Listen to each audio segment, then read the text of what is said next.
Hello, আসসালামু আলাইকুম ভাইয়ারা, পুরা দেশে বিদেশে যে যেখানে আছেন সবাই ভালো আছেনি। আপনাদের দয়া আছে আমি ভালো। তো আজকে আপনাদের সাথে শেয়ার করি মেয়ে শ্বশুর বাড়ি থেকে কিছু জিনিস আনছে, শাকসবজি জিনিস আনছে। আপনাদের সাথে শেয়ার করি। আপনাদের লগে বলছিলাম না যে মেয়ের একটা বাবু হয়েছে, আজকে ওর শাশুড়ি ওর জন্য কিছু শাকসবজি আনছে। এখানে ডিম, কড়াই পাখির ডিম আনছে।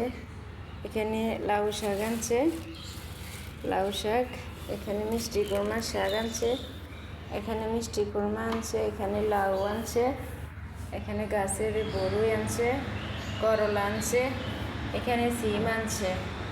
তো যে যেখান থেকে ভিডিওটা দেখেন ভালো লাগলে লাইক করেন, চ্যানেলটা সাবস্ক্রাইব করে দিন, শেয়ার করে দিন, কমেন্ট করেন। তো আজকে এ পর্যন্তই ভাইয়ারা, আল্লাহ হাফেজ।